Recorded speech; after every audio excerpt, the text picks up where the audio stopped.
Selamat datang di channel Gali Lagi. Kita masih membahas tutorial Microsoft Excel. Dan tutorial kali ini kita akan membahas lanjutan studi kasus dari rumus indeks. Di mana di tutorial sebelumnya kita sudah membahas 4 studi kasus tapi menggunakan sintaks rumus indeks yang pertama ini. Dan sekarang kita akan melanjutkan rumus indeks dengan menggunakan sintaks rumus yang kedua, di mana terbagi ke dalam 3 studi kasus, yaitu yang pertama, rumus indeks untuk mencari kuantiti penjualan dengan 3 kriteria, terdiri dari kantor cabang, nama salesman, dan juga bulan penjualan. Yang kedua, rumus indeks untuk mencari jenis training sesuai departemen yang dipilih, di mana datanya meliputi beberapa kolom. Dan yang terakhir, rumus indeks untuk menampilkan jenis training hanya untuk departemen yang dipilih saja, menggunakan dependent drop-down. Untuk yang belum melihat studi kasus sebelumnya, bisa dilihat linknya di bagian kanan atas layar video ini ya. Sekarang kita masuk ke studi kasus kelima dari rumus indeks, di mana kita menghadapi kondisi yang lebih rumit, yaitu mencari kuantiti penjualan berdasarkan kantor cabang, nama salesman, dan bulan penjualan. Di mana di sini ada 3 kantor cabang, yaitu kantor cabang A, kantor cabang B, dan kantor cabang C. Karena database-nya lebih kompleks, dalam artian ada 3 database, yaitu kantor cabang ini, kita tidak bisa menggunakan sintaks rumus indeks yang pertama, melainkan kita gunakan sintaks yang kedua ini. Sebelum kita mencari hasilnya menggunakan rumus indeks, kita perlu tahu dulu 3 kondisi sebagai berikut. Yang pertama, tabel data mana yang mau kita ambil? Kantor cabang A kah, B kah, atau mungkin kantor cabang C? Yang kedua, posisi barisnya. Dan yang ketiga, posisi kolomnya. Kita cari dulu kantor cabang B ada di tabel data nomor berapa. Dan kita sudah buat tabel bantu di kolom H untuk mencari posisi tabelnya. Ketikkan rumus match di sel R19 dengan lookup value-nya adalah R17. Kemudian lookup array-nya adalah sel H7 sampai H9 dan match step-nya adalah 0. Kemudian tekan enter. Terlihat branch B ada di tabel nomor 2. Kemudian kita akan cari posisi barisnya. Karena nama salesman di tiap-tiap kantor cabang tidak sama urutannya, contoh, di kantor cabang A, nama salesman Andi ada di urutan pertama, di cabang B, Andi di urutan terakhir, dan di cabang C, Andi ada di urutan kedua. Maka untuk mencari row 6, atau baris keberapa, kita tidak bisa menggunakan hanya rumus match saja, tapi melibatkan rumus lainnya, yaitu rumus choose.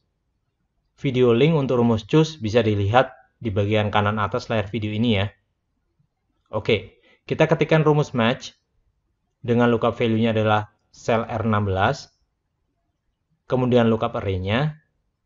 Kita ketik choose dengan indeks namanya adalah urutan tabelnya, yaitu sel R19.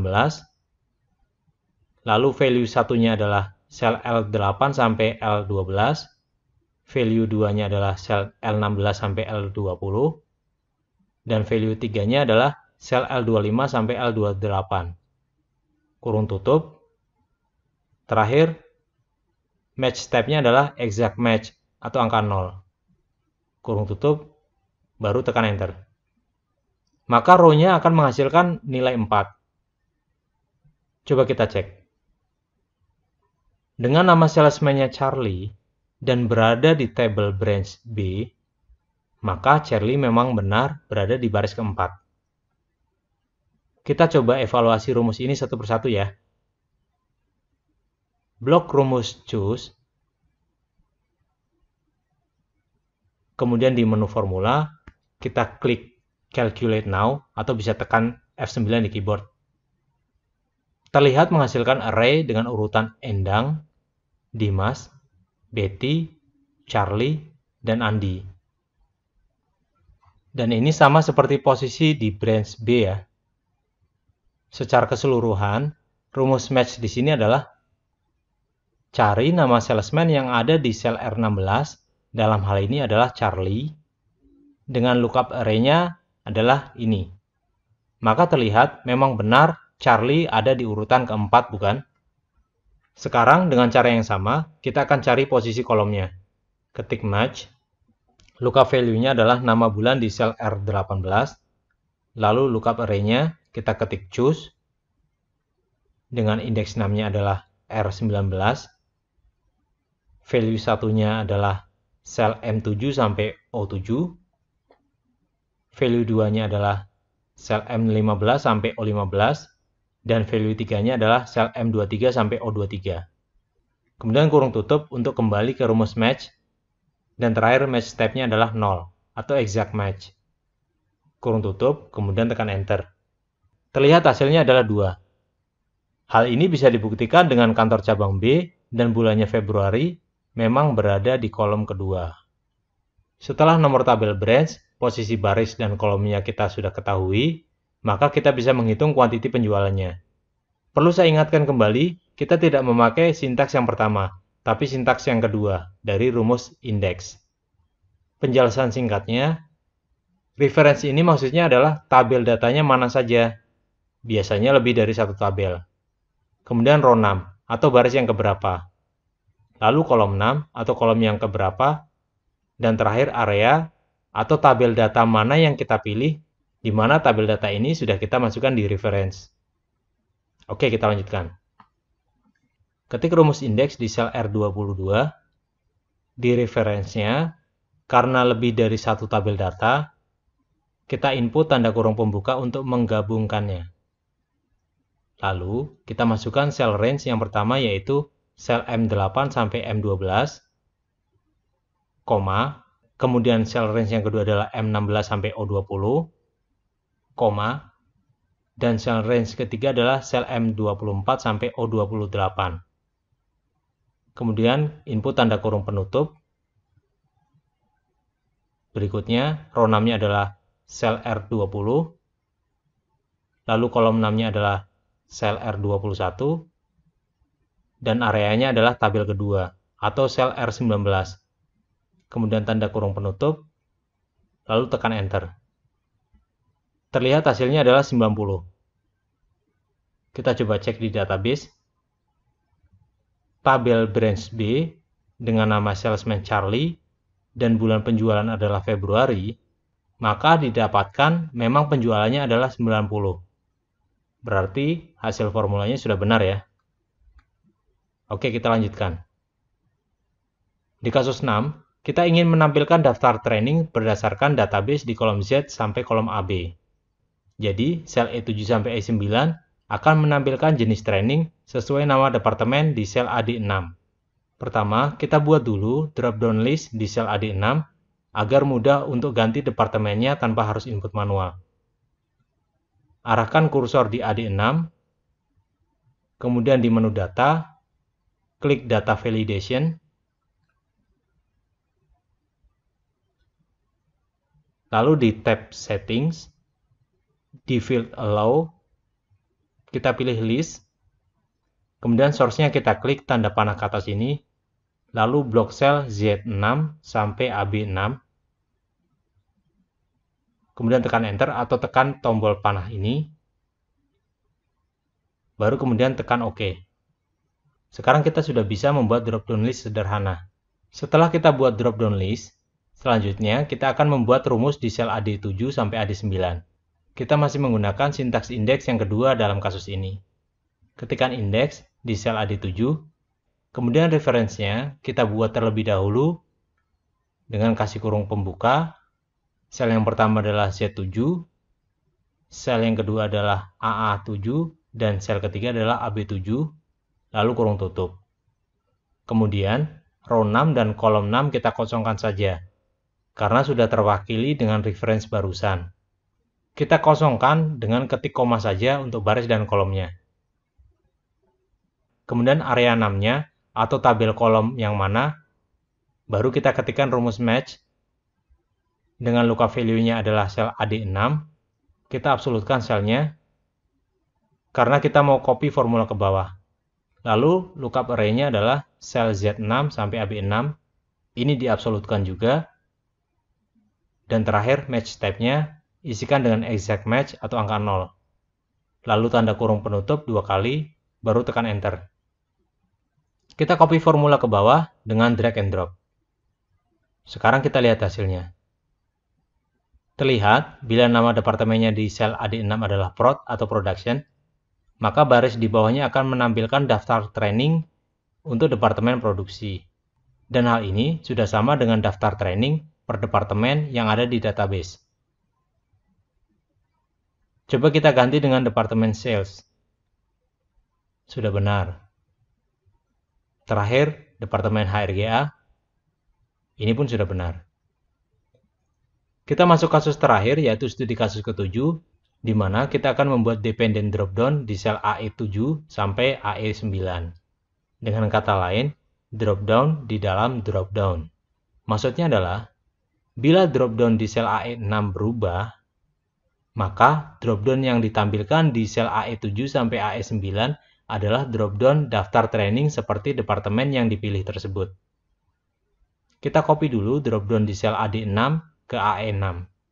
Berbeda dengan kasus 6, di mana reference di kasus 6 adalah berupa kolom dengan satu baris seperti ini, maka reference di kasus 7 ini adalah kolom dengan lebih dari satu baris. Kita coba buat simulasinya di sel ini ya. Ketikkan indeks, reference-nya kita mulai dengan kurung buka dulu, lalu pilih sel range yang pertama adalah sel Z7 sampai Z9, kita absolutkan selnya. Kemudian sel range yang kedua adalah sel AA7 sampai AA9, kita absolutkan juga. Dan di sel range ketiga adalah sel AB7 sampai AB9, kita absolutkan juga. Kemudian baris dan kolomnya kita kosongkan, sama seperti kasus 6. Lalu area 6-nya kita inputkan rumus match. Lookup value-nya adalah sel AE6 atau nama departemen. Kita absolutkan selnya. Lalu lookup array-nya adalah sel Z6 sampai AB6. Kita absolutkan juga. Dan match type-nya adalah 0. Kurung tutup. Dan sebelum kita tekan enter, kita coba evaluasi dulu formulanya dengan blok seluruhnya. Lalu pilih calculate now. Dan terlihat outputnya adalah data dalam array seperti ini. Hasilnya sudah benar ya. Coba sekarang kita tekan enter. Hasilnya hanya menampilkan satu nilai saja, sama seperti studi kasus 6. Meskipun tadi saat kita evaluasi formula, terdapat 3 nilai di data array-nya. Sehingga karena kondisi tersebut, kita perlu ada dropdown untuk menangkap 3 nilai tersebut, agar nantinya bisa dipilih satu persatu. Kita coba blok formula yang sudah kita buat, lalu klik kanan, copy formula, atau bisa juga tekan Ctrl+C di keyboard. Formula ini mau kita masukkan ke dalam dropdown yang baru. Arahkan kursor dari sel AE7 sampai AE9, lalu masuk menu data, kemudian klik data validation. Ini kita pilih list, lalu di source-nya kita pastekan formula yang sudah kita buat tadi. Lalu tekan OK. Ternyata error juga. Bunyi errornya adalah kita tidak bisa menggunakan referensi operator yang bersifat perpotongan cell range, range data, dan juga union atau gabungan. Dan kita tahu, indeks itu sendiri merupakan rumus untuk mencari nilai berdasarkan perpotongan antara baris dan kolom. Lalu gimana solusinya? Begini, cara untuk tetap bisa membuat dropdown ini berfungsi adalah kita buat name manager untuk menangkap atau mengcapture formula tersebut, baru name manager tersebut kita referensikan di dropdown ini nantinya. Sekarang kita cancel dulu dropdown ini. Kita akan membuat name manager dengan klik menu formulas, lalu di name manager, kita klik define name. Di name ini kita buat name manajernya, misalnya trainingku. Kemudian di field reverse to, kita pastekan formula yang sudah kita buat sebelumnya. Baru klik OK. Setelah name manager kita buat, sekarang kita akan membuat dropdown list untuk sel AE7 sampai AE9. Blok sel-selnya, kemudian di menu data, klik data validation, klik list, lalu di source, kita arahkan ke name manager yang sudah kita buat tadi. Dengan klik tanda panah ini, lalu klik menu formulas, dan di use in formulas, arahkan ke name manager yang sudah kita buat tadi. Klik tanda panah lagi, lalu kita klik OK. Sekarang kita coba cek, apakah sudah benar? Hasilnya, dropdown di sel AE7 sampai AE9, isinya sudah menyesuaikan dengan isi dropdown di sel AE6. Coba kita ganti di sel AE6. Kita coba pilih dulu salah satu dropdownnya di sel AE7. Oke, sekarang kita coba ganti sel AE6. Terlihat dropdown di sel AE7 sampai AE9 seolah-olah tidak berubah. Meskipun saat kita klik, isi dropdownnya sudah berubah. Hal ini sepertinya kurang bagus saat dilihat. Sayangnya, memang ini adalah defaultnya Excel. Bagaimana bila kita ingin dropdownnya ini dinamis? Artinya, tiap kali dropdown di sel AE6 berubah, maka tampilan dropdown pertama kali di sel AE7 sampai AE9 pun seolah-olah berubah. Kita perlu membuat sedikit script VBA untuk mencari solusi ini. Kita klik kanan nama sheet ini, kemudian klik View Code. Kita bisa juga masuk ke VBA dengan tekan Alt F11. Tapi ini akan masuk ke VBA mengabaikan untuk worksheet yang mana kita mau tambahkan script VBA-nya.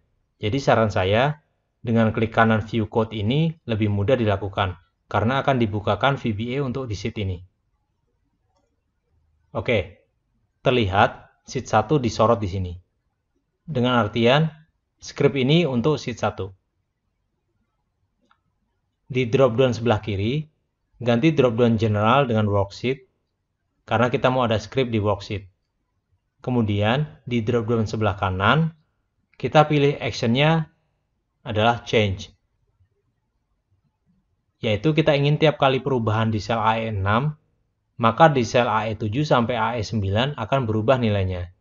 Begitu kira-kira logikanya. Selanjutnya, kita input sintaks if, lalu kita masukkan address atas target ini, yaitu target titik address sama dengan, lalu tanda petik 2, kita mau kunci selnya dengan ketik $, AE, $6. Lalu ketik then, baru ketikkan range, kurung buka, tanda petik, AE7 sampai AE9, tanda petik lagi, kurung tutup, kemudian kita pilih dot value, sama dengan, misalnya namanya adalah pilih training. Terakhir ketik endif. Script ini maksudnya adalah jika sel AE6 berubah, maka ganti nilai dari sel AE7 sampai dengan AE9 dengan kalimat pilih training. Kita coba apakah berhasil atau tidak. Misal, kita ganti dulu departemennya di sel AE6. Kemudian pilih drop-down jenis training di sel AE9. Lalu, kita pilih lagi departemen lainnya di sel AE6. Dan terbukti di sel AE9 sudah berubah isinya. Karena kita ada rumus makro atau VBA, jangan lupa untuk simpan file ini dalam format enable makro ya. Klik file, kemudian save as type-nya, pilih enable makro. Sebelum saya tutup, apabila ingin mendalami rumus indeks dan juga download file studi kasus ini, bisa dilihat linknya di deskripsi video ya. Untuk tutorial kedepannya, kita akan coba kembangkan lagi rumus indeks ini agar bisa mengembalikan nilai semua jenis training sesuai departemen. Kalau kita lihat di kasus 6, kita mengembalikan nilai training hanya satu baris. Sementara untuk kasus kedepannya, kita akan mengembalikan nilai semua jenis training berdasarkan departemen yang kita pilih ini. Ada 3 cara untuk mendapatkan solusinya, dan ini akan melibatkan rumus Excel tambahan seperti row, rows, small, aggregate, serta offset. Kita akan upayakan membahas tutorial-tutorial ini dulu satu persatu sebelum membahas studi kasus lanjutan dari rumus indeks ini, agar lebih paham peruntukan masing-masing rumus ini seperti apa. Sekian dulu tutorial kali ini dari saya, dan sampai jumpa.